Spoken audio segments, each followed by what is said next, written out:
In this video, I feature Bob Habersat. He's a guitarist and music educator currently teaching at Oak Lawn Community High School in the Chicago suburbs. And along with his teaching partner, Paul Levy, he created the music education website shedthemusic.com, which has been heavily featured in blogs, as well as NAFME's professional development portal.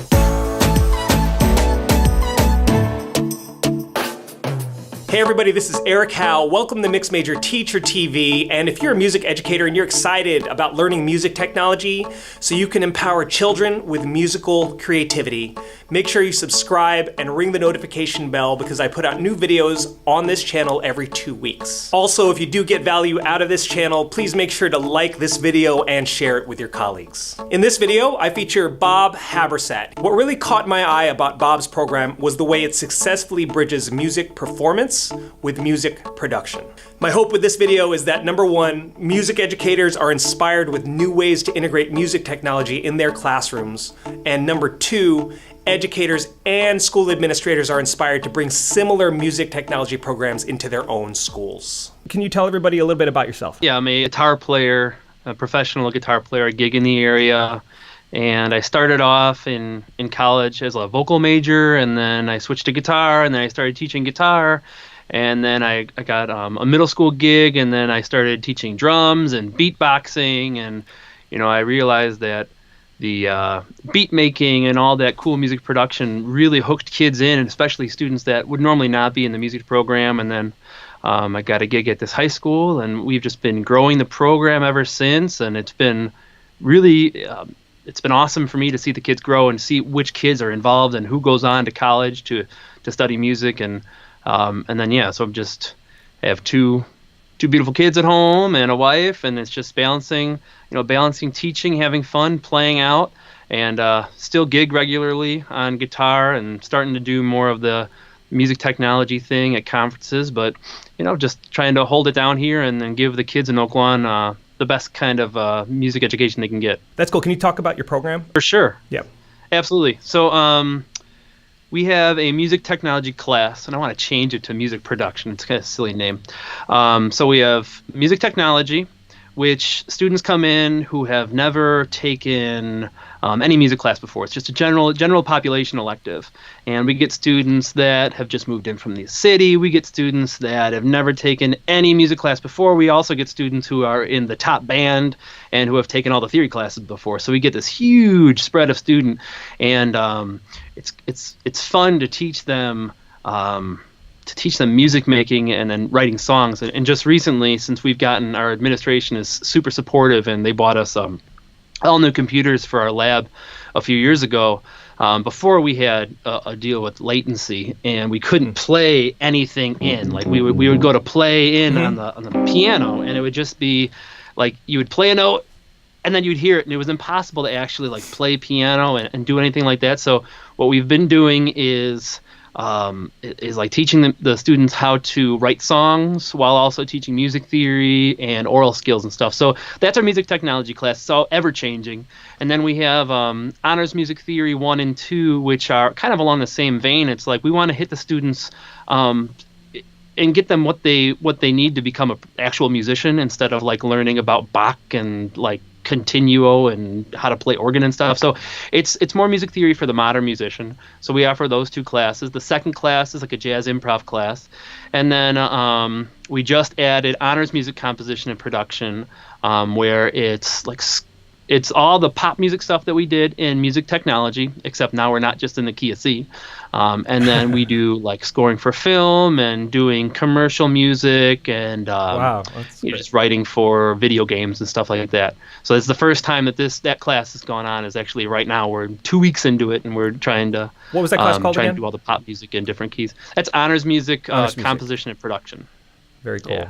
And then, you know, we have just the traditional band and choir tracks here too. Multiple levels of choir, multiple levels of band, jazz choir. And then I teach a pretty cool guitar program. We have multiple levels of regular class guitar, and then a class called Guitar Studio, which is like band or choir, except it's all guitar. So you can be in it multiple years. We do classical, we do jazz, we do pop, and we do concerts and stuff and recordings. And then we have a couple electric guitar ensembles that are pretty competitive and, play modern music. We'll play like jazz. We'll play modern like rock stuff and stuff to get the kids interested, but still having enough rigorous like musical stuff going on where they got to read, they have to know how to solo, they have to know the theory, and it's all application in real time. So the school has a really forward thinking approach to our curriculum, where it's all about what students could use, how to stay relevant in the current trends in music, and then just being a modern musician instead of just living in a high school music bubble, because that bubble isn't representative of what's really going on in the world. With the music production and music technology, is that opening up things as far as the participation numbers in your school? Absolutely. Since I started 7-8 years ago, there's always been that music technology class, but since we've moved it to performance, where they're actually playing everything in instead of just like moving things around, and they really feel good about what they create because there's like the tactile skill involved, we've had a huge surge in numbers in those classes. And then they're taking our music, our other classes, like they're taking music theory, and they're moving into our other ensembles. We have students that have taken those classes and then moved into the guitar program or moved into the band program. So it's really shot up since we started. Like this semester is the first semester where I'm not teaching a music technology class. One of the other teachers has to take the music technology class because just there's so many people that want to take the class, which is really cool. And the projected numbers are even better for next year because we just added that new honors music composition and production class.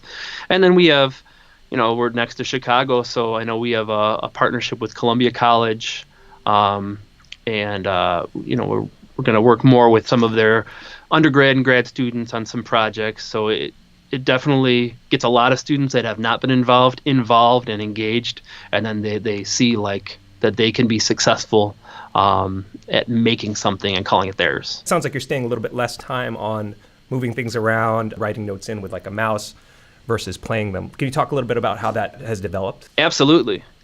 So as I said before, we teach Gen Pop. So we have the general population that come in the classes, and we want to hook them right away. So we used to, when they come in, loops, like drag and drop this. It'll sound great day one. Mm-hmm. And it was awesome. You'd have the students who have never played before. They would have a lot of confidence. They feel really good. And then the same thing, even with the students who have been in band for like 4 years. But then, we would continue in that vein. But as soon as we started to play anything, mm-hmm. they would hit a wall. And they'd be like, I could just drag and drop, and it sounds amazing. But when I go to play in a beat, first of all, my time is really bad. I can't play with a click. I can't play as good as what I sounded like before. And then you get maybe 20% of the students who can get over that wall. But then the other students, like anytime I give them projects where they do what they want to do, I always give like what I call a 20% project. Is 20% of the time you work on what you want to work on. It's like Google. And then you apply, yeah, exactly. That's where I got it from. Yeah. So then when they got to do that, they're just moving loops. And, I'm a little self-serving. I want them to get the theory behind it, and I want them to have the experience of performing and having fun, sounding good. And it was once we got into like actual playing things, it was such a drudge. These kids would not have fun. They just wanted to go back to having fun messing with loops and manipulating samples, which is good. It's an important skill to know, but it's not the only skill to know. So as soon as we got those new computers and we didn't have the latency problem, we like flipped it. We're like, we're never going to even show them loops. The first thing we do is for the first whole unit, they're never on the DAW. Mm-hmm. It's all about time and feeling subdivision. And then being able to read, it's similar to like a sequencer. I call it a beat map, but it just shows a subdivision. It shows a grid, and then there are events that happen in the grid. Mm-hmm. And then from there, then they start playing drum beats on the MIDI keyboards. Yeah, not on pads. I mean, my philosophy is this has been the same since Bach, and it's never going to change. So, there will always be cool interfaces. I mean, we just got an Ableton push grant, so we have 10 pushes, and we have like 30 licenses. I have students working on that, but those are students who have already went through it, who understand the theory by visualizing the keyboard and stuff. And, once they see like that first project, all they have to do is keep time with the metronome. It's so easy to see like, my time is not good. and it's super objective, right? Like if they do a recording against a metronome and they play it back, they'd be like, okay, I rushed there, I dragged there. And you get these students who have never been in music classes, and they're having these high-level conversations about, like, man, I need to work on my time. I need to, like, practice with the metronome at home. It's like, oh, my gosh, these are the things I want to hear my students say. Yeah, that's great. And it's just then they have success. And then the way that class is structured, they scaffold these, like, small successful things until at the end they're writing full pop tunes with form, and they can play all the parts. Like, they can play the drum beats with fills, they can play bass lines with octave jumps and leading tones, they can play all the chords in inversion, and they can write melodies using voice leading, following the chords that they've written. And it's really helped out. And then you get those kids that got some piano chops now, and then they, like, join the jazz band, or they take the honors music composition and production class, or they take music theory, or they something else. It's been really cool. But it all started from, we used to have Mixcraft. I don't know if you're familiar with that.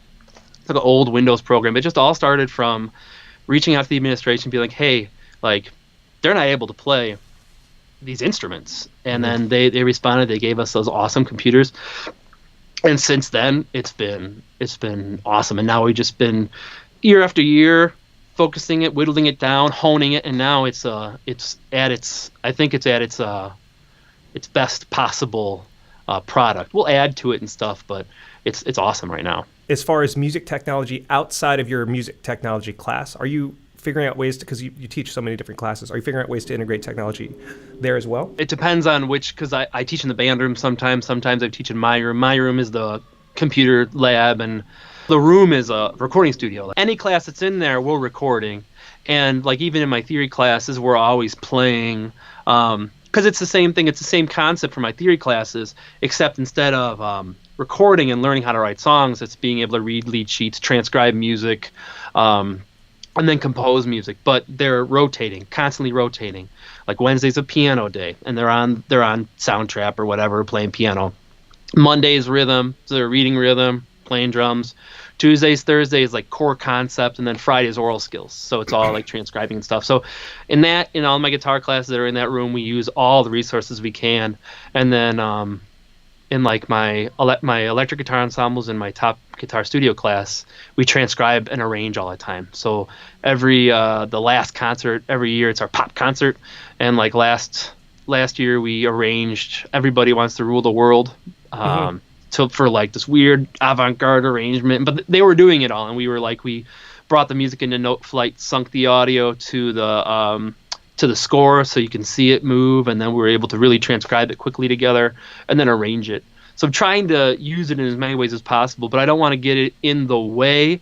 It's not a replacement technology, it's an augmentation of technology. So, like, yeah, there's still being one-on-one with the student, and even having the student write with a pencil. Like, if you're at a gig and the guy's like, you know, we're going to move the hit to the end of 4, you're not going to be able to, like, take out your iPad and then go in a notation program and then print it out. It's like, you need the pencil, you need to be quick. So we're still, like, paper and pencil a lot, but with, like, assessment and having students take videos and stuff, it's always trying to find new ways to integrate the technology so that the students can have a better experience. Yeah, that's great. And what you said is really important, right? Not replacing, but augmenting. Yeah, and it's like a buzz in all the education people is, like, you know, we want to be top of the class with all this technology and stuff, and then give the kids iPads, and you just have to take a step back sometimes and you know, really think about what's important, so that the students are getting the best education, not just that, you know, we're getting the best cred for having all the cool tech. It's important, but sometimes you get to really think about, like, is this the best way to teach? But there are definitely so many cool things you could do with music technology in the music classroom that benefit the student. Let's talk about Shed the Music. Can you talk about Shed the Music a little bit? I could talk about Shed the Music for more than a little bit. So a few years ago, you know, I was teaching a piano class, and, you know, students were asking me. It was a situation where a student wasn't there when I taught the lesson, and they were asking, how do you read the notes in the bass clef? Even though I've taught how to read notes in the bass clef a million times, and pretty much my job would be to go to each computer station and reteach what I already taught. It's like, this is, like, such a bummer. So I started recording some videos, just, like, with a webcam duct taped to a microphone stand, and just of remediation things. So like, all right, the student, I taught how to read bass clef. Here's a video on how to read bass clef in case you forgot, or in case you weren't there, or in case your brain wasn't there and you were there, or something. And then it started to add up, and we hosted it on our school website. Our school music website, olchsmusic.org, and then it got bigger and bigger. More people started using it, and then we started making partnerships with other like schools and colleges and different. We started getting sponsorships from other companies. So we're like, let's take it off to another website, and then we started this, and it's always moving. I think. Can you see this? Yep. Yeah. So here it is in its current incarnation. And we started, moving those things around here. So here's like one of those just notes in the bass clef, and it's just it's either me or my partner Paul Levy. We're making videos and we're going about one after F in the musical where notes are in bass clef, and then when a student isn't there, be like, go to the shed. And we had like buttons made, so if a student asked a question and we knew that we already taught it, we would just be like, and they'd see like it was our logo, and they'd be like, okay, go to the shed. So then they go to the shed, and eventually they would have the question in their head like, oh man, how do I do this? And then you saw it click, they'd be like, I'll just go to the shed. And then they went there, and it's like our school's music Google. So everything is housed there. And like all of the way that we talk about rhythm, it's unified throughout all the departments, and then any of the documents are there, so students can, check out maybe, I missed a day, or we have a big mentorship thing in our school. So like if the kids want to help each other out and they need like worksheets, we have a bunch of worksheets here. Not a lot of people are using these, but I mean, they can get these worksheets, help their friends learn how to write in counts and circles and perform these rhythms, and then they're passing the knowledge that they had along to their friends.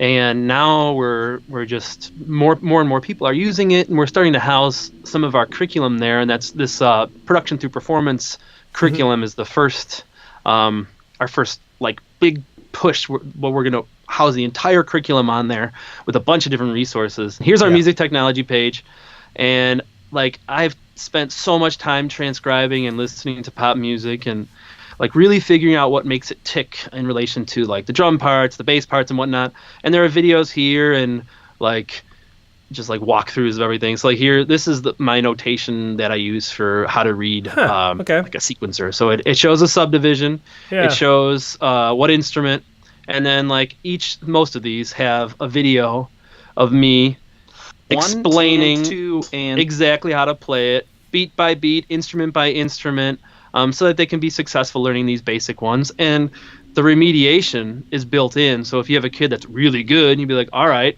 go to the bottom of the page, play the funky drummer, or play an Afro-Cuban 6/8, and then they're like, because it's difficult, but they're still engaged because it's hitting them where they need to. So we have all that stuff, a bunch of different content there for like how to write your own chord progressions, and how to create bass lines that match up with the kick, and what kind of chordal rhythms there are in pop music. And now our thing is we have these portals like for all these projects. So there are 28 projects that take students from feeling time all the way to being able to write full pop songs. And each project has a quick look guide of exactly what's in the project, a student walkthrough of me going through the project, going through the organizer. There's an organizer for each project to keep students on task because, like, I have ADD. If I had a project, if I was given a DAW when I was in high school, like, I would be all over the place, just like, whoa, okay, all these sounds. This gets them, like, super focused on what you need to do. You need to write 2 grooves, create a drum fill here, and then you're going to record them. And then, they can assess themselves. There's a rubric for each project. And then on the teacher side, there is a lesson plan, another copy of the rubric, and a video lesson plan of me explaining like what's worked, remediation and enrichment strategies that's worked for me, and then how to get the students that are struggling, and how to get the students that already have it engaged and have them be successful. So this we having these walkthroughs in the class has transformed the class, because those at-risk students that are in the class, which are the ones that I want to hit the most. Like, I want them to be successful. I want them to have fun. I want them to create. Those students sometimes are gone a lot because they'll be on internal, or they had to go out of state for something. They come back, be like, all right, watch this video. Everything's super easy to do. And then, the students are working kind of at their own pace, but on the same project. We keep the same content. It's just different levels of difficulty based on the student. And then it's just revolutionized the way that I teach that class, because it's like I don't have to go around and troubleshoot what students have learned or forgot. I'm there to like help bridge students to get to the next step, which is, I think, what the classroom teacher should be. You should be like your students' cheerleaders, and you need to like sit down with a student if you tell, like, you have that sixth sense, like they need 5 minutes of one-on-one time today because they need to get to that next step. No amount of watching a video is going to help them, but by having all these resources, it's given the overhead for me to do that to all those students. For all those students, it's just it's really helped. So that's our new big thing on the shed. But we have a huge jazz section. We do a lot of presentations for jazz conferences and stuff, because we have these guided transcriptions where that we give like the rhythm of a score, or the rhythm of a solo, and then students transcribe the rest, and it's all sunk to audio using Noteflight. And it's really cool when it plays, but it won't play right now.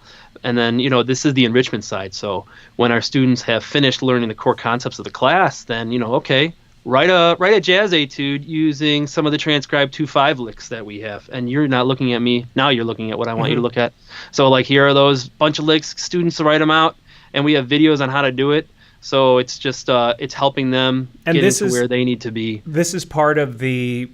This is also part of the production through performance, or this is separate? This is separate. No, this is separate, but it's great because we get those students that are really engaged. Like, oh man, I like playing that chord part. Are there any other chord things that I should know? And be like, yes. And then there's this huge list, like, for guitar players. I get a lot of guitar kids, and I'm a guitar guy, so like, yeah, check out the guitar page. You want chord voicings? There's chord voicings. And then, like, I've never played jazz before. Here are a couple workouts on how to work on your swing feel, or like how to learn rhythms by sight, using these sight rhythm things. It's really cool, and it gives me an opportunity to like get all the ideas that I've had, and get them out, and then have students use them. And then, it's like an experiment. It's a laboratory. I didn't know if I was going to be a music teacher or a scientist, and it's kind of like a combo. So I get to like put something out there, see if it works. Totally didn't work. Scratch it. Let's start new. And then, but the result is the students are getting the most and the highest quality education that I can give them by using all the resources on the site. So that's what the shed is in a nutshell. Right now we're working with different colleges on badge accreditation.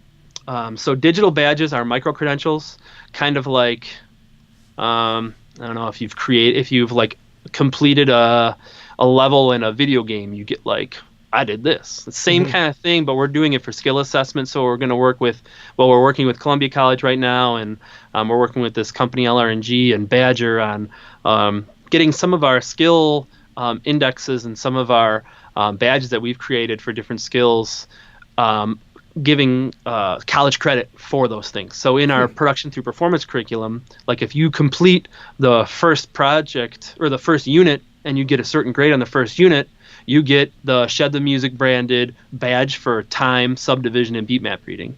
And then you put that, it's a PNG image, you put that on your transcript, you click it, and then it gives all the data of what they've done. So if there's any video artifacts of them completing these assignments, it has that. So a college can be like, oh, this person has some extra stuff in addition to their entrance exam and their application or their whatever resume.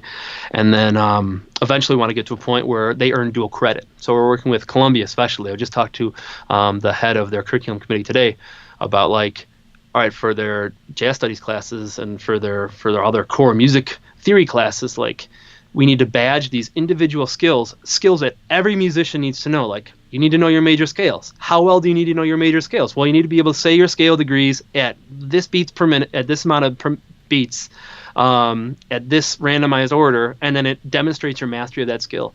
And then eventually we'll get to a point where, okay, you say you have these 12 badges, here are the artifacts, you don't have to take this theory class anymore because you have them. So that's like 5-year plan, long term for the shed, is building out these micro credentials so that, because like the AP music, I don't know if you're familiar with the AP music theory curriculum, it's all like 4-part writing for Bach chorales, and it's cool to know, but it's not applicable for the modern musician. Well, the majority of modern musicians. That's where we're at. Is this a product that you're selling to schools as far as the platform and the curriculum? We have all these resources available. There's a lot of interest for music technology curricula, and there aren't that many available that give the resources that students really need. So we are going to offer it for purchase. We have a couple schools right now that are using like a beta version of it, and they're really successful, and we're working with them and retooling things and reshaping things. In relation to how much curricula costs for like a reading strategies course or for any other course, it's going to be dirt cheap. And I'm just more interested in getting it out there and then having other people's feedback and growing a network of forward-thinking music technology teachers and getting it into as many schools as possible. And I mean, it's been hundreds of hours of work putting all the videos together and everything. And it shows. No, it wouldn't. Yeah, thank you. Yeah, it's been a time.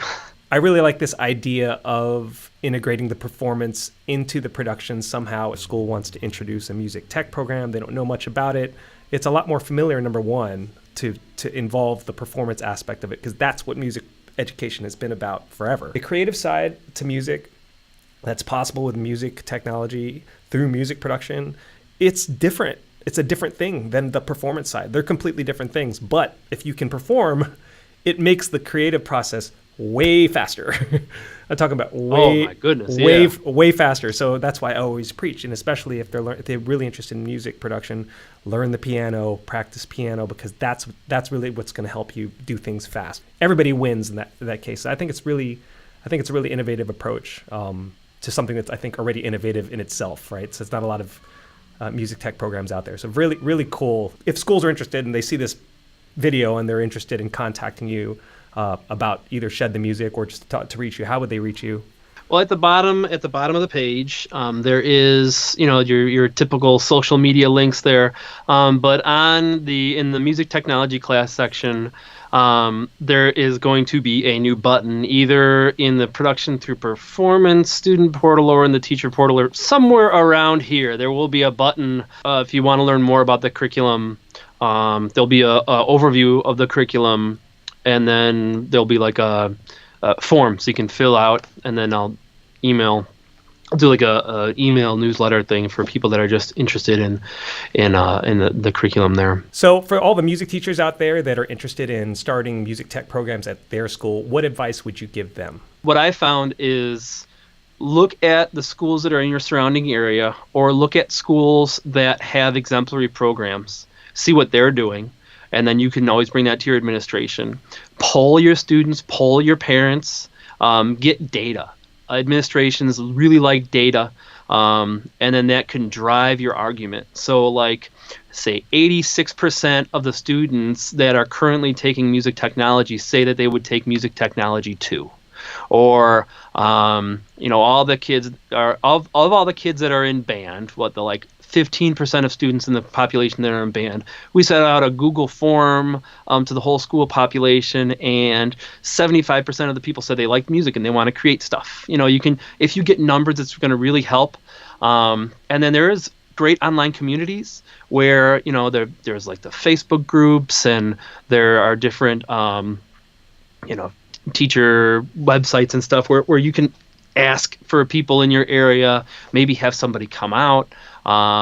There's parents of students that I have that are musicians and advocate for the program. And if there's a booster organization at your school, talk to the students, talk to the parents and be like, hey, do you find value in this? and this creation side, because in band and in choir they're not creating much, they're just like interpreting and learning the skill, and that whole creative side isn't there. So if you reach out to your boosters and be like, is there value in this, do you like it, and then the boosters can really have a great motivational voice for the administration, and then just squeaky wheel. So if you just ask and ask and ask, and then try to justify as many ways as possible. And, everybody, all the teachers that are wanting to put programs into their schools, they're all really good teachers if they're just asking that question. So if you're excited about it, and if you're pursuing it with a level of, intelligent debate, then I'm sure that they're going to, want. Oh, another thing is create a itemized budget list. This is exactly what I need. This is exactly how much it's going to cost, or give a 5-year projection. This year we're going to use our Chromebooks, and we're going to use the freemium version of this program. Next year we're going to need this much more money to do this, and this is what the impact is going to be for the students. They like to see that kind of longitudinal forethought in budget planning. Like, this is where we're going to be in 5 years. This is what the impact is going to have on the students. Or like, you say, okay, at the basketball games, we've had complaints that the drummer's too loud for the pep band. What if we had a kid play pad drums, like key drums, and then we use an amplifier? To have that, we would need to train some kids, maybe, or if you have a marching band program that's really big, have students playing Ableton pushes on the field, or not on the field, on the sidelines. Or if you have a really big theater program, you need some help there. Just as many ways as possible, but just don't feel like it's an impossible task, because it's possible, and once you get it, it's totally worth it, because it's going to make your life better. It's going to enrich those students. Is there anything else you'd like to share before we wrap this interview up? Well, I just wanted to say thanks for reaching out, and I think that what you're doing over there is an amazing thing. Having students come in and getting a experience with music technology outside of the band or choir classes that could be at their school, and thanks for reaching out. It was really cool. All right. Well, I really appreciate it. Thank you. This is Mixed Major Teacher TV. This is Bob Habersat from Oakland, Illinois. Thank you very much for coming on the show, and we will see you next time on Teacher TV. Thanks for watching this video. I hope you got some value out of it. If you did, make sure to give the video a thumbs up and share it with your colleagues, and of course, subscribe and ring the notification bell. And of course, make sure to join the Teacher Connect Facebook group. This is a great community where music educators and music technology teachers can collaborate and learn from one another. Once again, my name is Eric Howe. This is Teacher TV, and I'll see you next time.